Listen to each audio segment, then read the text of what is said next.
Hi, today I'll be taking you through how to write a CV for jobs, for your scholarship applications, and for any other form of requirement. I'm just going to be sharing general tips that I think are relevant. First, I want you to know that there is no one single strategy to writing a CV. You can design your CV whichever way you want. However, there are things that are necessary to be there and there are things that are not supposed to be there.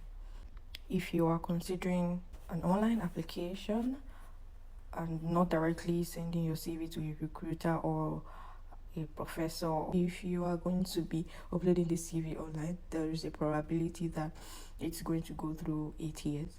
And what is ATS? ATS is Applicant Tracking System. It is a software tool used by companies these days to analyze CVs to filter candidates based on a particular set criteria.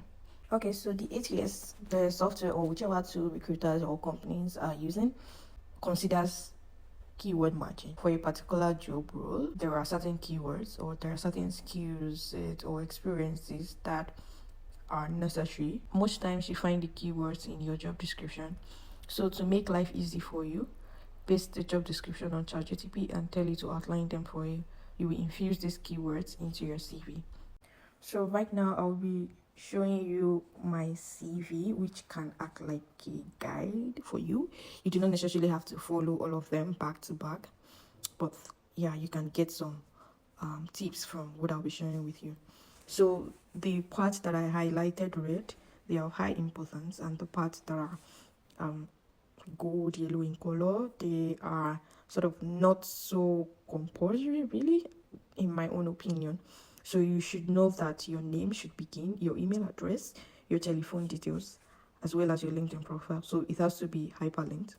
And the next is education, and after your education you want to also include your work experience. So some people start with work experience, some people start with education. However, this is dependent on a personal preference. Some advise that if you're applying to an academic space, you should include your education as first before your work experience. But if it were to be like a job that you're applying for, your work experience should come forward. So now you want to start with your education. For your education, really, this depends on your personal preference, really. So you can either start with your university and then the title of your degree. So you should include the month that you started and the year, and also the month and the year that you ended. So from here, you'd see that for my education part, because I am on a joint master's program, I had my first year in France and I had my second year in Italy, so I had to put them separately. Like I said earlier, it's just important that you mention the name of your degree as well as your university, so and the dates included. And for the work experiences, make sure that you start from the latest until the oldest, and make sure that this job experience is related to what the job or the opportunity you're applying into. If it's not exactly related, find a way to relate it if that is the only thing that you have. If that's the only job, if your job experiences do not really align with the role, you can find a way to relate it. So you can start with the title of the role and the name of the organization. The title, the name of the organization, then the year. These spaces that are blank, they are like to outline the things that you've done during your academic year, or in school, or during your work experience while you were working. So you should show the organization or the particular organization that you're applying to that you've done things that are somewhat related to what they need. So this would include things like I developed, for example, if you're a social media person and then you made an impact in your previous organization or your current organization, you can talk about how you increased social media engagement by a particular percentage, leading to this particular thing in that organization. If you're into sales, you can talk about how you've closed deals and how you've been able to bring in either new clients or retain existing clients. It's important that you may not necessarily have all the data, but make sure you infuse some data into your I don't want to use job description now. You shouldn't put your job description except if it's particularly stated. It should be what you've done in that organization.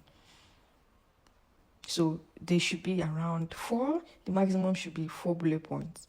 So you can state 4 different things that you've done within the organization. So another compulsory part is the skill and the competencies, because these are the keywords that are included in ATS. So you should include your skills, your competencies, and I have shown you how you can use ChatGPT to determine the keywords, and you pick the skills that you have.